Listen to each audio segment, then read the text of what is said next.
Bismillahirrahmanirrahim. Kita mulai hari ini nasta'inu billah akan lebih mengenal siapa sosok Dajjal sebenarnya. Dan sebenarnya kita sebagai seorang ibu sudah mengetahuinya terlebih dahulu sehingga kita nanti bisa mengajarkan kepada anak-anak kita. Jangan biarkan ya akhwat anak-anak kita berada dalam kebodohan. Maksudnya kebodohan untuk tidak mengenali agamanya. Justru pengikut-pengikut Dajjal yang telah digambarkan oleh Rasulullah SAW di antaranya adalah orang-orang Yahudi dari Asfihan dan juga orang-orang yang bodoh dalam mengenal agamanya. Ya, subhanallah. Maka dari itu hari ini alhamdulillah kita diberikan kesempatan oleh Allah Subhanahu wa taala untuk lebih mengenal tentang siapa itu Dajjal. Ketahuilah wahai saudariku bahwa Dajjal itu Allah jadikan sebagai tanda akan datangnya hari kiamat. Dan ini masuk dalam tanda-tanda besar. Karena yang namanya kiamat itu tidak ada yang tahu kapan datangnya.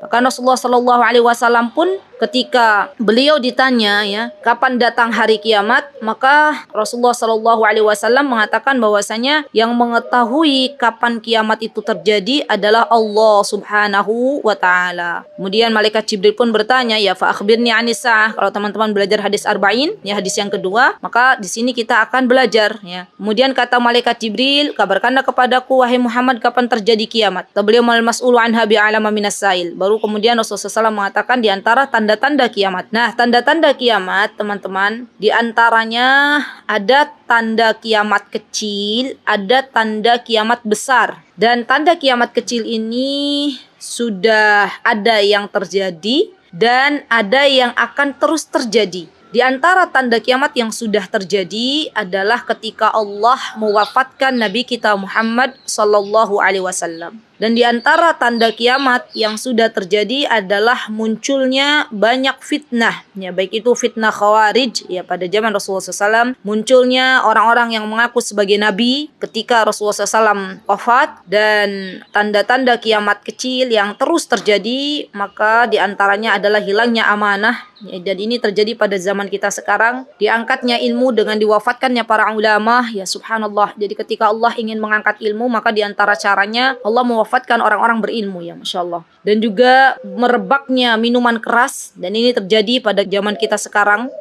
Banyaknya perzinahan, masjid-masjid dibangun ya dengan sangat tinggi, dengan sangat bagus, bahkan dihias, tapi ternyata jamaahnya semakin sedikit. Semuanya itu adalah tanda-tanda kiamat kecil. Nah, di antara tanda-tanda kiamat besar, kalau tadi kita sudah mengetahui adanya tanda kiamat kecil, maka saatnya kita belajar lagi ada tanda-tanda kiamat besar. Rasulullah SAW mengatakan di antara tandanya itu ada kurang lebih 10.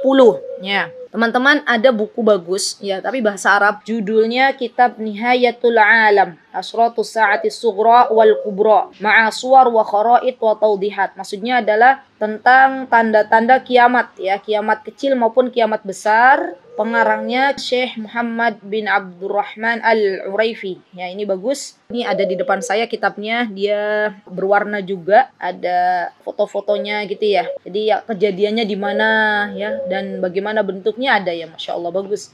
Mudah-mudahan sudah diterjemahkan ke dalam bahasa Indonesia karena Masya Allah bagus sekali ya. Masya Allah. Baik, kemudian kita belajar tentang tanda-tanda kiamat besar ya. Di antara tanda-tanda kiamat besar, Rasulullah SAW mengabarkan kepada kita bahwa inna sa'ata la takunu hatta takunu 10 ayat. Bahwasanya hari kiamat itu tidak akan terjadi sebelum adanya tanda kiamat. Ya, ada 10. Yang pertama adalah khosfun bil masyriq, penenggelaman bumi, ya permukaan bumi yang di timur. Wa khosfun bil maghrib, dan penenggelaman bumi, Allah tenggelamkan permukaan bumi ini yang di barat. Wa khosfun fi jaziratil Arab, dan Allah tenggelamkan bumi ini di daerah Jazirah Arab. Kemudian nanti ada ad-dukhan, ada yang namanya keluarnya asap. Ada yang akan kita pelajari sekarang Dajjal, keluarnya Dajjal. Ada Dabah, yang keenam yaitu keluarnya binatang besar. Ada keluarnya Ya'juj wa Ma'juj. Ya, Ya'juj wa Ma'juj itu adalah keluarnya Ya'juj dan Ma'juj. Dan juga ada tulu'isy syamsi min maghribiha, terbitnya matahari dari barat, dan kalau matahari sudah terbit dari barat, maka Allah Subhanahu wa taala sudah tidak lagi menerima taubatnya hamba-hamba Allah Azza wa Jalla. Kemudian di antara tanda kiamat besar ya, ada Rasulullah SAW menyebutkan narun takhruju min qa'ri Aden, ya, tarhalun nas. Ada api yang keluar dari dasar bumi Aden. Aden ini yang saya ketahui teman-teman adalah sebuah tempat di Yaman Selatan. Itu ada tempat namanya Aden, dan saya dulu punya kawan dari Aden, dan ternyata subhanallah ya, di dasar bumi Aden itu ada laut. Kalau teman saya bilangnya, ya Yasir, di Aden itu ada laut, di dalamnya itu ada gunung berapi ya. Dan itu yang para ulama mengatakan bahwasanya nanti gunung itu pada hari kiamat akan Allah keluarkan dari dalam laut itu api yang akan menggiring manusia ke mahsyar ya, subhanallah. Kemudian ada juga nanti yang ke-10 adalah tazulu Isa bin Maryam ya, Isa bin Maryam, yaitu turunnya Nabi Isa alaihi salam. Nah, yang 10 ini adalah tanda-tanda kiamat besar. Baik, kemudian ya akhwat, setelah kita mengetahui tanda-tanda kiamat besar, maka sekarang kita akan belajar tentang bagaimana melindungi diri kita dari Dajjal dan siapa sebenarnya Dajjal. Subhanallah, Nabi kita Muhammad SAW ya, dengan kasih sayang yang beliau berikan kepada umatnya, beliau benar-benar memberitahukan kepada kita semuanya tentang bahayanya Dajjal. Bahkan Rasulullah SAW mengatakan ya subhanallah, tidak ada seorang nabi pun kecuali mereka itu memberikan peringatan kepada umatnya tentang kedatangan Dajjal, yaitu seorang hamba Allah yang pendusta ya, dan juga buta sebelah matanya. Jadi Dajjal itu teman-teman ketahuilah bahwasanya Dajjal itu adalah hamba Allah. Dan ini menjadi sebuah pendapat yang sangat kuat dan menolak pendapat-pendapat yang mengatakan bahwasanya Dajjal itu bukan manusia. Tapi saya pernah dengar itu Dajjal itu adalah dosa yang merajalela ya. Maksiat yang merajalela itu sudah Dajjal dikatakan. Bukan, tapi memang Rasulullah SAW mengatakan Dajjal itu adalah seorang hamba Allah yang buta sebelah matanya, bi'a'war. Dan Dajjal itu juga kata Rasulullah SAW, sesungguhnya Dajjal buta matanya dan Rabb kita tidak buta sebelah matanya. Jadi Allah Subhanahu wa taala, wa inna rabbakum laisa bi'awar, ya tidak buta. Dan ini disebutkan dalam hadis yang mutawatir, hadis yang banyak diriwayatkan oleh para rijalul hadis. Taib. Nah, teman-teman, Dajjal ini adalah seorang laki-laki yang mana dia tubuhnya besar ya, kulitnya merah, keriting rambutnya, buta sebelah matanya, seolah-olah buah anggur yang menonjol ya. Dan di atas dahinya itu tertulis kata kaf, fa, dan ro. Dan ini bisa dibaca oleh semua orang beriman. Baik orang yang beriman itu bisa baca tulis ataupun buta huruf. Allah jadikan dia bisa baca. Keningnya Dajjal di atasnya ada kata ka, fa, dan ro. Subhanallah. Dan kemudian Dajjal itu juga dia tidak dilahirkan dan muncul dari arah Khurasan. Khurasan ini teman-teman dulu adalah kota yang sangat luas ya, di perbatasan antara Irak. Jadi awal batasnya Khurasan itu Irak. Dia meliputi beberapa kota, di antaranya ada Iran Utara, ada Afghanistan, ada Neisabur, ada Turkmenia. Semuanya adalah masuk dalam kategori Khurasan. Kemudian nanti Dajjal akan muncul dari Asbihan. Ini yang telah dikabarkan oleh Rasulullah SAW, dan muncul dari sebuah kota yang bernama Yahudiyah, akan diikuti oleh 70.000 orang Yahudi ya. Lihat, yang mengikuti Dajjal aktsaruhum, kata Rasulullah SAW, adalah wanita dan orang-orang Yahudi dari Asbihan. Dan Dajjal akan tinggal di bumi ini selama 40 hari, dan keadaannya sehari seperti setahun. Bisa dibayangkan nggak? Sehari Dajjal ketika turun ke bumi ini seperti setahun, dan sehari seperti sebulan, sehari seperti sepekan, dan sisanya seperti hari-hari biasa ya. Subhanallah, ini penjelasan yang sangat lengkap yang telah Rasulullah Shallallahu Alaihi Wasallam jelaskan untuk kita semuanya, ya Masya Allah. Sekarang setelah kita mengenal siapa Dajjal, maka bagaimana caranya untuk kita semuanya agar berlindung dari fitnahnya Dajjal? Ya, meminta kepada Allah Subhanahu wa Ta'ala. Sebelumnya teman-teman, dimanapun kita berada, maka perlu yang namanya kita itu memegang teguh agama ini, ya Subhanallah. Dan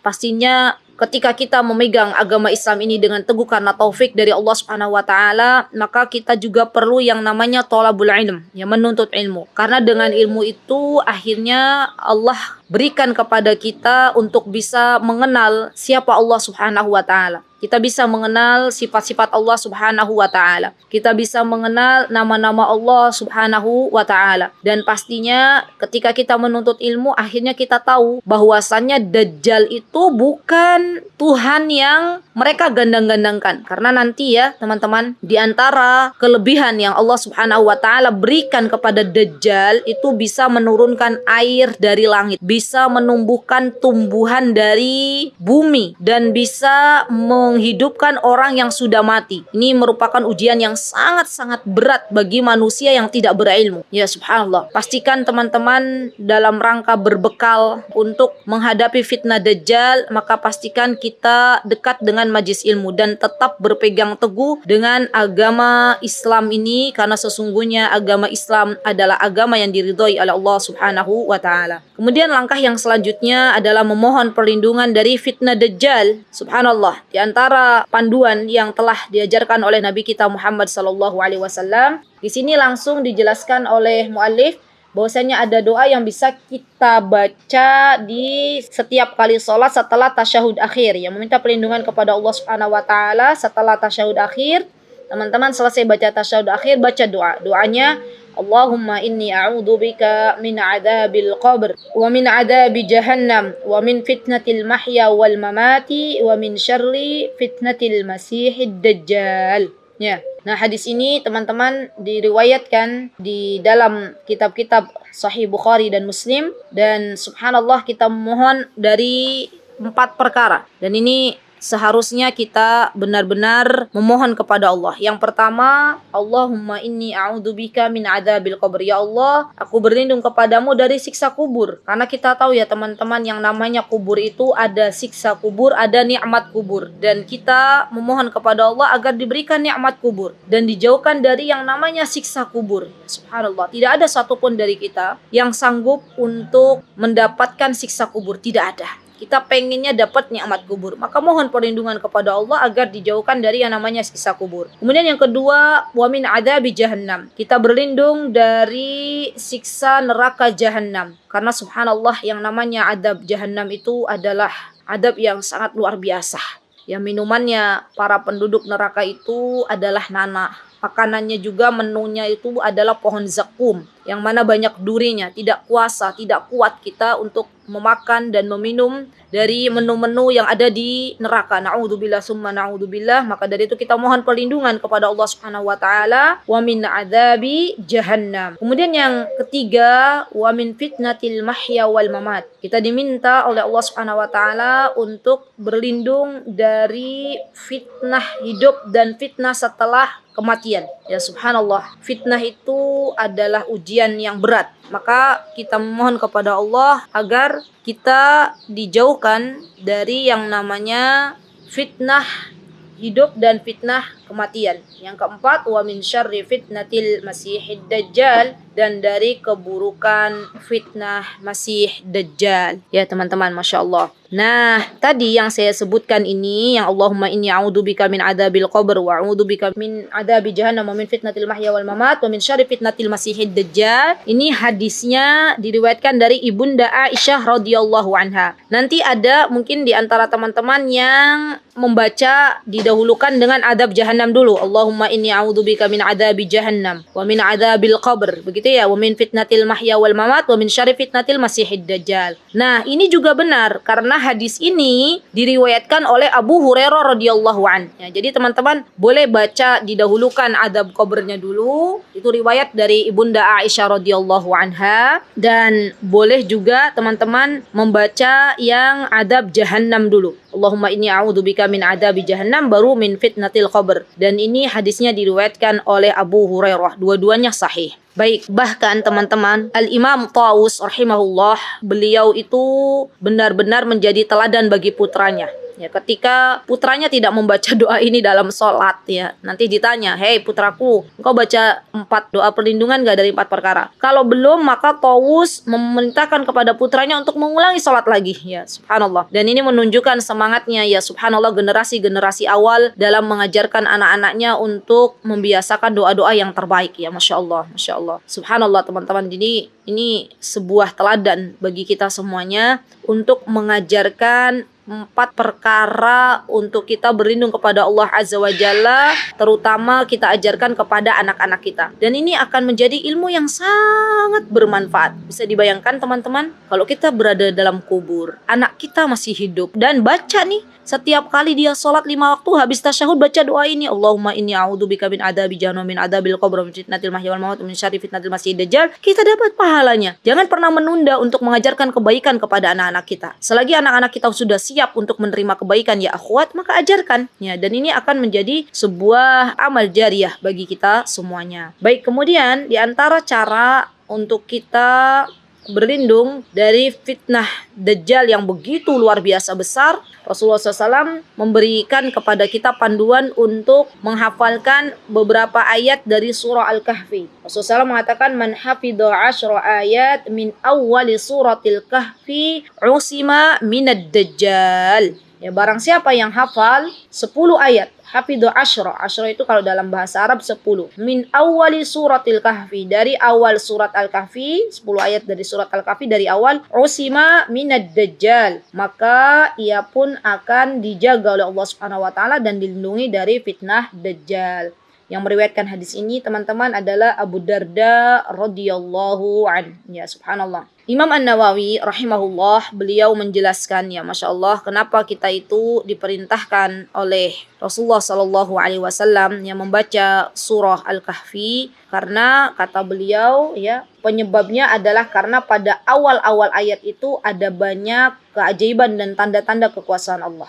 Maka barang siapa yang merenungkan surah Al-Kahfi, bukan hanya menghafalnya ya, tapi merenungkannya, mentadabburinya dari ayat 1 sampai ayat 10, maka ia akan menemukan ya banyak sekali kekuasaan-kekuasaan Allah Azza wa Jalla. Ya, Masya Allah. Dan tidak akan terkena fitnah Dajjal. Masya Allah ya. Jadi subhanallah, ini luar biasa nih teman-teman. Apalagi kalau di malam Jumat ya, kita disunahkan untuk membaca surah Al-Kahfi. Dan saya yakin setiap kali misalnya teman-teman baca tuh setiap malam Jumat surah Al-Kahfi, maka awal surat Al-Kahfi dari 1 sampai 10 tanpa dihafal ya, subhanallah, Allah akan jadikan kita hafal ya, karena memang tiap pekan dibaca ya, Masya Allah. Begitulah Al-Quran. Kalau sering diulang, sering dibaca, maka Allah akan jadikan kita akhirnya hafal sebagaimana hafalnya kita untuk membaca surah Al-Fatihah ya, Masya Allah. Baik, nah ada juga teman-teman, kalau tadi kan dikatakan oleh Rasulullah SAW ya, bahwa baca surah Al-Kahfi di awal surat. Ada juga yang mengatakan kalau Syu'bah itu mengatakan bahwasanya boleh juga baca akhir surah Al-Kahfi ya. Allahu ta'ala a'lam ya, mana yang paling benar, yang jelas membaca surah Al-Kahfi di malam Jumat ya, karena memang surah Al-Kahfi diperintahkan oleh Rasulullah SAW untuk dibaca di malam Jumat dan memiliki keistimewaan tersendiri ya, Masya Allah. Kita tahu bahwasanya barang siapa misalnya nih keistimewaan surah Al-Kahfi, membaca surah Al-Kahfi pada hari Jumat, niscaya ia akan diterangi oleh cahaya di antara 2 Jumat ya. Dan barang siapa yang baca surah Al-Kahfi di malam Jumat, maka akan diterangi antara dia dan Ka'bah ya, Masya Allah. Jadi benar-benar surah Al-Kahfi itu teman-teman, kalau kita benar-benar baca, tadabburi, akan banyak sekali mutiara hikmah yang bisa kita ambil ya, subhanallah. Nah, di antara yang bisa kita lakukan untuk kita berlindung kepada Allah Subhanahu wa taala, atau langkah yang bisa kita lakukan ketika misalnya sampai ketemu Dajjal, misal, karena Dajjal itu teman-teman nanti akan berjalan di muka bumi ini, semuanya akan didatangi oleh Dajjal kecuali 2 kota, yaitu Mekah dan Madinah. Maka di antara yang bisa kita lakukan hari ini nih teman-teman, kalau nggak pengen ketemu Dajjal, minta sama Allah agar kita dijadikan sebagai penduduk kota Mekah atau kota Madinah. Demi Allah, tidak ada yang tidak mungkin bagi Allah Subhanahu wa taala. Walaupun kita ini orang ajam, walaupun kita ini adalah orang-orang yang bukan orang Arab, tapi kalau Allah berkehendak untuk Allah jadikan kita sebagai penduduk kota Madinah, maka Allah jadikan kita sebagai penduduk kota Madinah. Ya subhanallah. Ada kesempatan kita untuk memperbanyak memohon kepada Allah, ya, untuk Allah jadikan sebagai penduduk kota Madinah dan kota Makkah, ya akhwat. Minta benar-benar memohon kepada Allah. Subhanallah. Kalau kita diwafatkan di kota Madinah, maka kita mendapatkan syafaat dari Nabi kita Muhammad SAW. Dan kita kalau jadi penduduk kota Madinah, kita juga tidak akan bertemu Dajjal. Karena setiap kali Dajjal akan memasuki kota Madinah, berdiri para malaikat membawa pedang. Ya, insyaallah. Benar-benar memohon kepada Allah, karena besok nanti kota Madinah itu adalah kota yang akan ditempati oleh orang-orang yang Allah pilih, jadi yang terbaik ya. Barang siapa yang di dalam hatinya ada kemunafikan, ya maka dia akan dikeluarkan dari kota Madinah. Kita berdoa kepada Allah, ya Allah, semoga kita termasuk orang-orang yang tidak Engkau haramkan untuk bisa duduk di kota Madinah. Semoga Engkau jadikan kita semuanya orang-orang yang kelak nanti tinggalnya di kota Madinah sampai Engkau wafatkan kita semuanya di kota Madinah. Kita berdoa ya akhwat, di hari Jumat yang mulia ini, semoga teman-temanku yang saya cintai karena Allah, ya Allah, mudahkan bagi siapapun di antara kita semuanya yang belum pernah mengunjungi kota Madinah, yang belum pernah mengunjungi kota Makkah, semoga Allah Subhanahu wa taala memudahkan jalannya untuk ke sana. Dan bagi siapa yang sudah pernah ke sana, semoga Allah panggil kembali, karena rindunya kita untuk bisa datang ke kota Madinah dan kota Makkah, ya subhanallah. Semoga Allah Subhanahu wa taala menjadikan kita semuanya hamba-hambanya yang senantiasa rindu dengan kota Makkah dan kota Madinah. Nah, kalau ternyata teman-teman Allah tidak takdirkan kita untuk menjadi penduduk kota Makkah atau kota Madinah, apa yang mesti kita lakukan ya? Rasulullah SAW pernah memberitahukan kepada kita rambu-rambunya ya. Besok kalau pas ketemu Dajjal maka lari kalau pas ketemu. Dan kalau misalnya kita ada di dalam rumah, jangan keluar, karena fitnah Dajjal itu luar biasa. Rasulullah SAW, man sami'a bid-Dajjal, barang siapa yang mendengar kedatangan Dajjal, falyan'a anhu, maka menjauh darinya. Karena biasanya nih, saya pahamnya tuh orang-orang kita, orang-orang Indonesia, kalau ada kejadian yang luar biasa, ada apalah misalnya di depan tuh ada misalnya kejadian, kalau saya di sini kadang ada kecelakaan tuh di depan rumah, itu orang-orang pada liatin semua ya, sampai rame gitu. Kan biasanya begitu kan masyarakat kita nonton sesuatu yang itu tidak biasa. Nah, besok kita jangan latah untuk menonton sesuatu, ikut-ikutan menonton ketika Dajjal itu datang. Rasulullah SAW memberitahukan kita untuk lari darinya. Ya, falyana anhu. Fawallahi, kata Rasulullah SAW, demi Allah, innar rajul, sesungguhnya seseorang ya dari laki-laki, seorang laki-laki, la ya'tihi wa huwa yuhsabu annahu mu'min. Seorang laki-laki, dia mendatangi Dajjal dan dia menganggap dirinya adalah seorang mukmin. Fayattabi'uhu mimma yub'atsu bihi minasyubuhat. Kemudian dia mengikuti, akhirnya ya mengikuti Dajjal, karena banyaknya syubhat yang menyertainya. Karena Dajjal itu bawa syubhat. Dajjal itu bisa menghidupkan orang yang sudah mati, bisa menyembuhkan orang yang sakit ya. Dia bawa di tangannya 2 sungai ya, dan masih banyak lagi. Dan itu syubhatnya terlalu besar. Aulima yub'atsu bihi minasyubhat, kata Rasulullah SAW, atau tatkala syubhat menyertainya. Ya subhanallah. Ini ya teman-teman, jadi katakan kepada anak-anak kita, nak, kalau besok pas misalnya kamu hidup terus Dajjal keluar, maka apa yang harus dilakukan? Menjauh dari Dajjal, karena fitnah Dajjal itu fitnah yang sangat luar biasa, ngeri. Dia nggak usah ikut-ikutan orang lihat siapa Dajjal, karena memang sudah dijelaskan oleh Rasulullah SAW, kalau kita keluar ya untuk melihat siapa itu Dajjal, maka biasanya kita akhirnya jadi terfitnah. dan ikut dalam pengikutnya Dajjal. Na'udzubillah tsumma na'udzubillah. Nah, teman-teman, hadis yang Rasulullah SAW sebutkan ya dari berbagai macam riwayat yang sudah kita ketahui, itu hadisnya adalah mutawatir ya. Jadi memang benar-benar hadis yang dibawakan oleh banyak para sahabat ya. Jadi kita di sini bisa ambil pelajaran bahwasanya Dajjal itu ada. Dajjal itu adalah manusia yang mana dia adalah hamba Allah Subhanahu wa taala, dan Rasulullah sallallahu alaihi wasallam sudah menjelaskan tentang ciri-cirinya. Besok Dajjal hidup di muka bumi ini selama 40 hari dan tidak ada yang bisa membunuh Dajjal kecuali Nabi Isa alaihi salam. Nah, ini kan tadi sudah dijelaskan kan bahwa nanti ketika Dajjal itu datang ya, maka Nabi Isa setelah Dajjal berjalan di muka bumi ini, Allah turunkan Nabi Isa. Karena Nabi Isa sejatinya masih hidup, Allah angkat ke atas langit ya, Allah turunkan lagi, dan Nabi Isa berhasil membunuh Dajjal di Palestina ya, dengan beliau membunuh babi dan beliau ya memecahkan salib. Dan nanti tidak ada lagi agama yang tersisa kecuali agama Islam. Karena memang Rasulullah SAW itu adalah Nabi yang terakhir. Maka barang siapa yang hadir setelah diutusnya Nabi kita Muhammad SAW, maka ia harus menjadi pengikut Nabi kita Muhammad SAW. Dan dua-duanya, baik itu Nabi Isa maupun Dajjal, ada gelar yang sama, yaitu Al-Masih. Tapi bedanya, kalau Dajjal itu Al-Masih, yaitu pemberi kesesatan. Dan kenapa dikatakan Al-Masih? Karena Dajjal itu masul ard. Jadi Dajjal itu dia menyapu bumi, saking cepatnya Dajjal berjalan ya, kata ulama. Dan kenapa Nabi Isa itu dinamakan Al-Masih? Karena Nabi Isa diberikan mukjizat oleh Allah Subhanahu wa taala untuk bisa mengusap orang yang sakit jadi sembuh biidznillahi taala ya, semua atas izin dari Allah Subhanahu wa taala. Ya, alhamdulillah sudah selesai kita dari belajar masalah Dajjal ya, dan apa yang mesti kita lakukan dalam menghadapi fitnah Dajjal. Semoga ini menjadi bekal bagi kita semuanya ya akhwat, dan semoga Allah Subhanahu wa taala senantiasa menjaga kita dan anak keturunan kita dari yang namanya fitnah Dajjal, karena fitnahnya yang begitu besar. Dan semoga Allah Subhanahu wa taala mengumpulkan kita semuanya kelak bersama anak cucu kita, orang tua kita, guru-guru kita di surga Firdaus tertinggi. Amin, Allahumma amin.